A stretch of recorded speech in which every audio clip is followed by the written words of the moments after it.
Така че парите са вид сила, въпросът е ние да не се вкарваме в нея. Кризата, ето сега тук и лошото е, и доброто е, нали, двете гледни точки, че когато ние повярваме в нещо, ние предвид масово хората, тогава то се съживява, тогава то става реално. Абсолютно същото е това, което мислиме в главата си. Нали?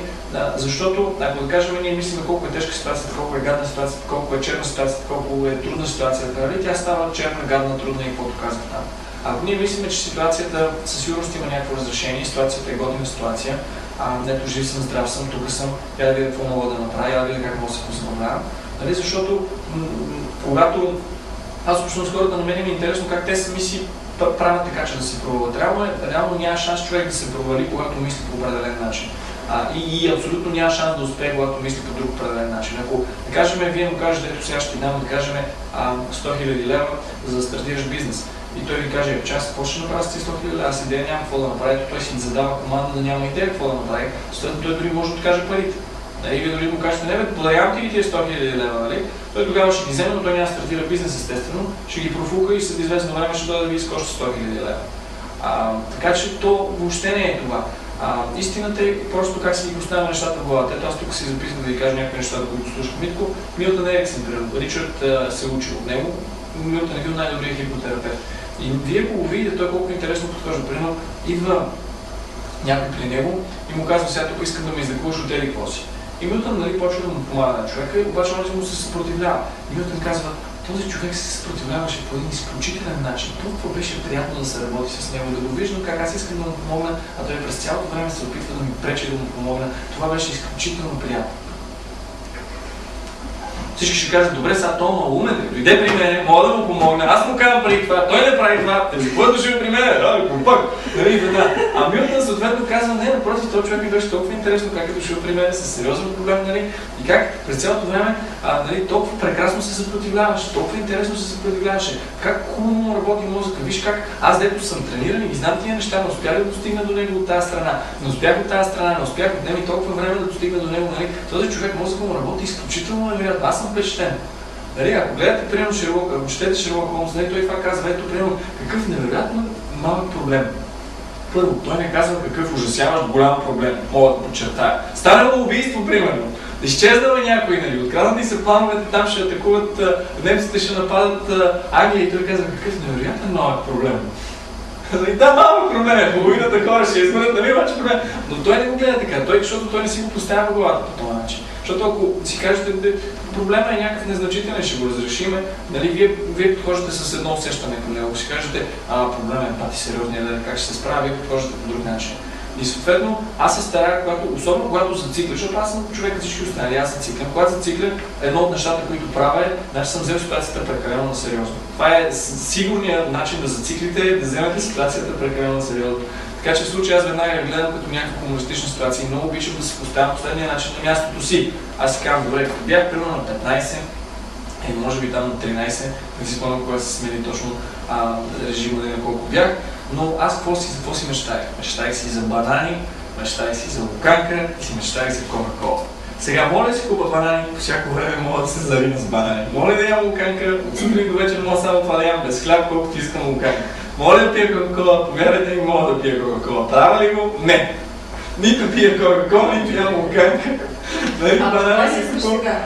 Не, това го исках преди, но аз сравнявам това, което съм искал преди, нали? И си казвам, виж преди колко малко исках, нали? На база на това, което знае. И ако, понеже повечето от нас малко сме засекли тази промяна, но поколението, което идва след нас, те не са засекли тази промяна. И там е ужасяващо, защото замислете се какво е. Те каквото поискат го има. Те каквото поискат могат да го получат веднага, защото ние знаем какво е примерно да поискаме нещо и то да го няма. Или да е невъзможно да достигнем до него. А при тях то го има. Примерно искат лъскава кола, има лъскавата кола. Има начин да се намери да има тази лъскава кола. Но там нататък тук идва един момент, че човек може да има да притежава абсолютно всичко, което иска. Въпросът е дали има уменията да се наслаждава на него. Защото, нали, аз веднага ви дам такъв пример. Някой може да кажем много богат, пие, да кажем, уиски, което е на 120 години. Има 3 бутилки такива в света, той пие една от тия бутилки, но човек е абсолютно нещастен, защото на съседната маса или някъде другаде той знае, че има някой, който пие 121 годишно уиски. И това вече е абсолютно край на света. Как може той да не пие 120? Като че ли има някаква голяма разлика, нали?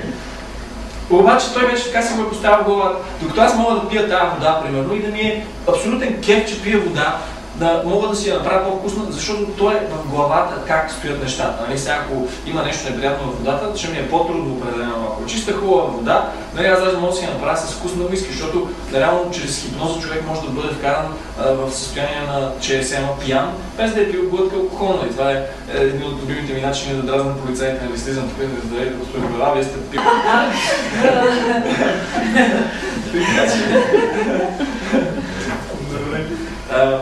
И с времето, нали, как си ги поставяте, на къде гледате. И реално, ако вие си дефинирате какво наистина искате, какво наистина ви харесва, ще започнете да живеете вашия живот. Защото до сега подозирам, че в някаква част вие не живеете вашия живот, а живеете живота, който очакват другите да живеят.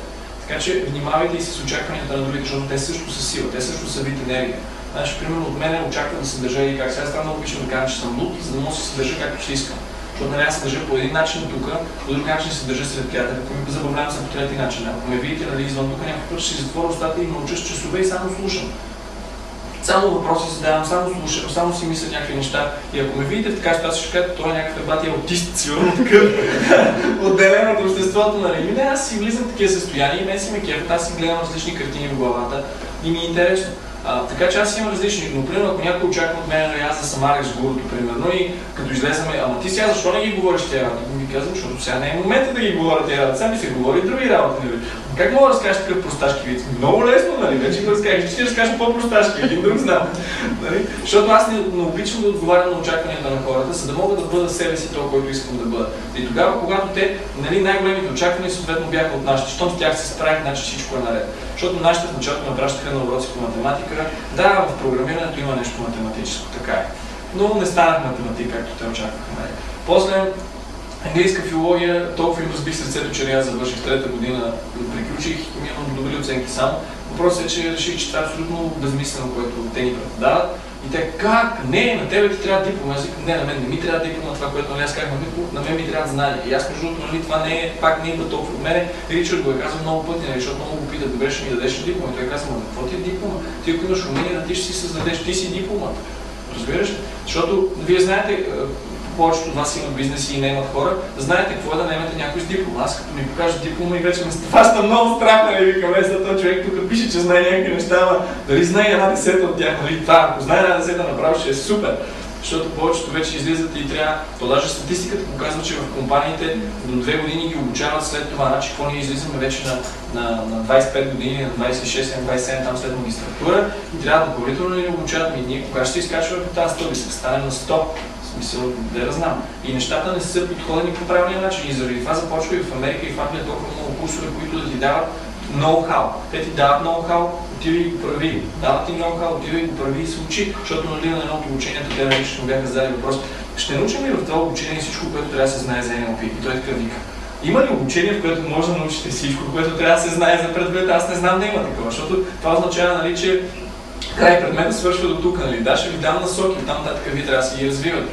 Защото нали, не е Ричард Банов, когато някой дойде в депресия и ми каже еди как си е, и аз да му собаря. Ричард тук един ми каза еди какво си, какво да направя, нали? Ами аз съм. Аз трябва да реша дали е лимит, което той Митко ви казва какво е направил. Представи си това, представи си другото, нали, откъде знае да го направи. И ако той чака нали, нещо да му е написано, сега първа стъпка правим това, направи това. Той няма смисъл човека, който е при Митко, ще се прочете 5 стъпки и ще ги направи.